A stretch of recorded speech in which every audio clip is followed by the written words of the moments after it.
Hello guys and welcome back to my channel. Today I'm going to check the Emax TinyHawk 3 micro quadcopter. In this quick video I'm going to go over its features and specs, give you my feedback after testing it out, and show you some flight footage.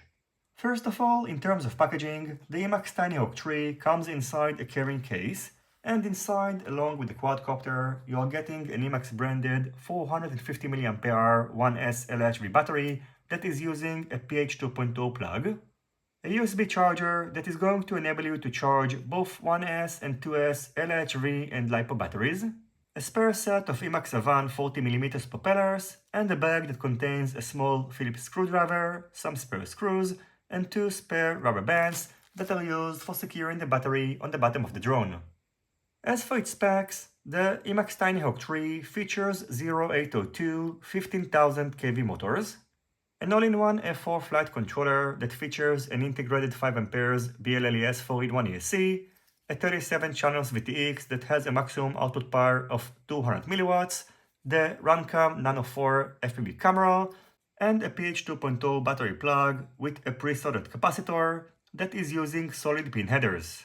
In addition, the wheelbase of the frame is 76mm and it features a true X pattern. Without a battery, the TinyHawk 3 weighs 31.3 grams, and including the bundled 1S battery, the total weight is 43.5 grams.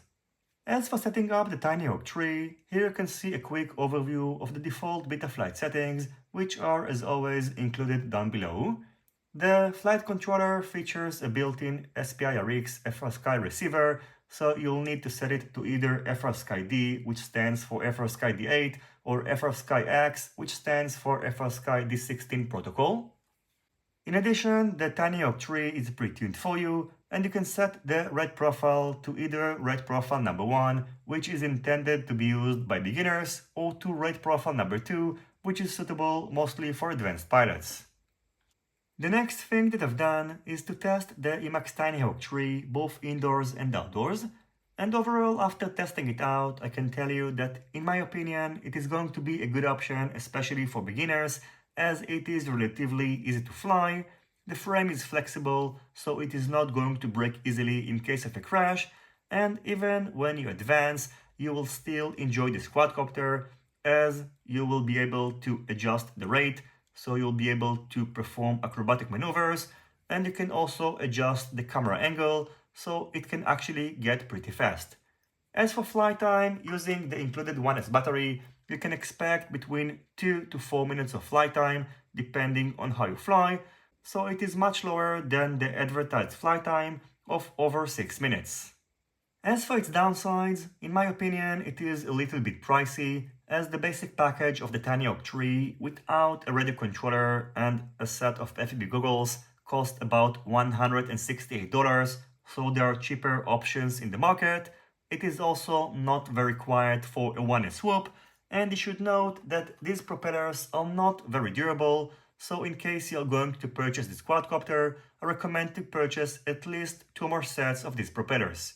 Finally, you should note that it is advertised that the TinyHawk 3 supports 2S batteries, but unfortunately, due to time constraints, I wasn't able to test it out. In case you are going to go for this option, you will need to adjust the PID tune, so you can find the correct PID tune for 2S batteries linked down below, and it will also require you to change the connector of the battery.